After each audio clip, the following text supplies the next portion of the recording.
Hello everyone, welcome to Shorthand Battle. I am Divya and I am going to dictate you a passage of 840 words from Progressive Magazine at the speed of 100 words per minute. So be ready for the dictation. 3, 2, 1 and go. I am pleased to inaugurate this Conference of Education Ministers and Education Secretaries. Very important issues concerning education will be discussed and deliberated upon here by both the central and the state governments in the spirit of partnership and democratic federalism. Human resource development is the most critical area in nation building. After all, national development depends on having educated citizens, rural development, health and nutrition, social justice, sustained economic growth. I could go on adding to this list of national tasks where education is the common denominator. At the turn of the century, Swami Vivekananda had diagnosed the ills that plague our society and had said a nation is advanced in proportion as education and intelligence spread among the masses. If we are to rise again, we shall have to do it by spreading education among the masses. Educate and raise the standard of the masses, and thus alone the national revival is possible. After independence, India has posted significant achievement in education, yet our efforts have fallen short of what nation building demands.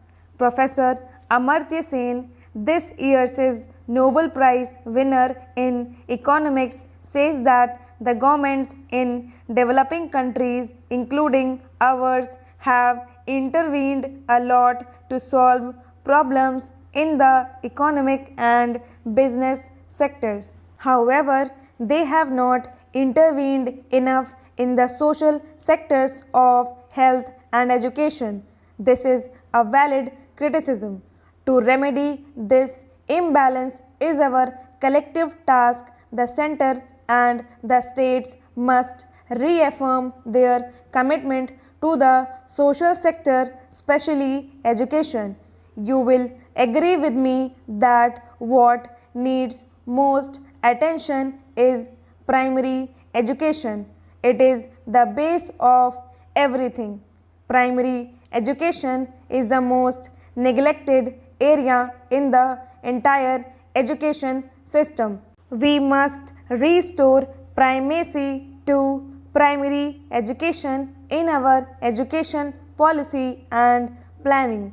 Primary education needs more money, yes, more money to build and maintain proper school building, equip them with books and blackboards and other instruments of teaching, and money also to convert single teacher schools to multiple teacher schools.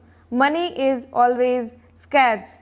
A large part of the education budget goes to pay teachers' salaries. With the recent increases in their pay, there will be even less money for the other equally important items. We therefore need to look at other sources of funding.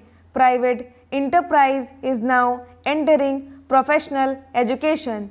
Can we not come up with innovative ways that attract people to contribute to primary schools?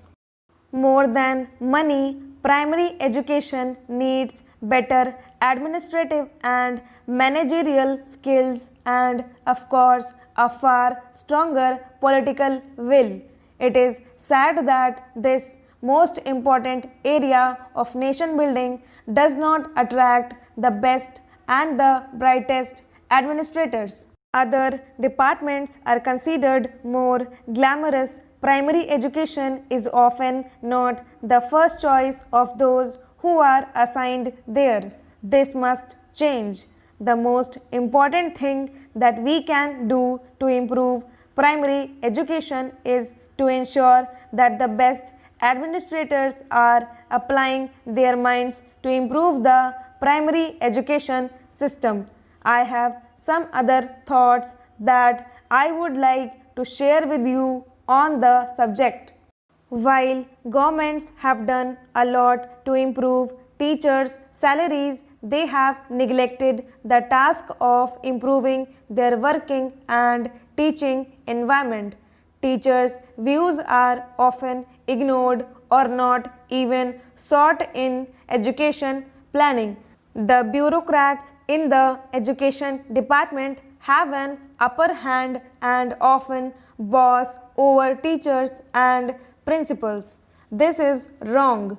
All those associated with education should understand that a good teacher does not look for a good salary alone.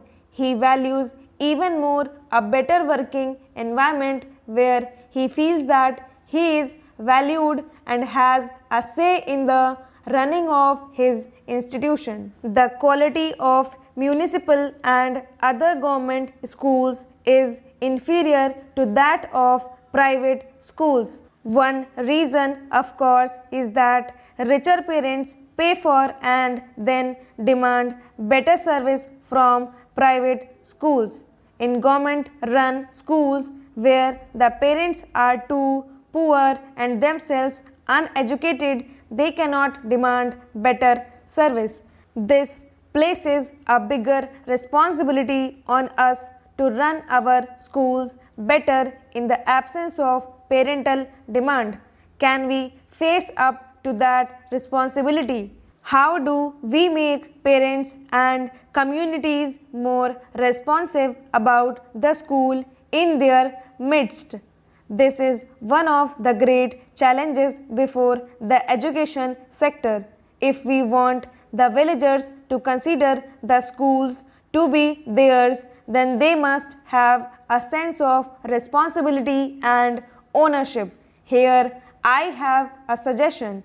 Education is a state subject. The 73rd and 74th amendments have decentralized powers to the panchayats and municipalities. In this spirit of decentralization, I propose that we transfer administrative control over village schools to panchayats, mandal panchayats and the zilla parishads. Thus, teachers' qualification and salaries and the syllabus can still be set by the state government, but let the panchayat bodies manage the primary schools. Funds for this can be transferred to the panchayats from the state government. One of the reasons why developed countries have become so is their superior universities and technical institutions in their country. Stop.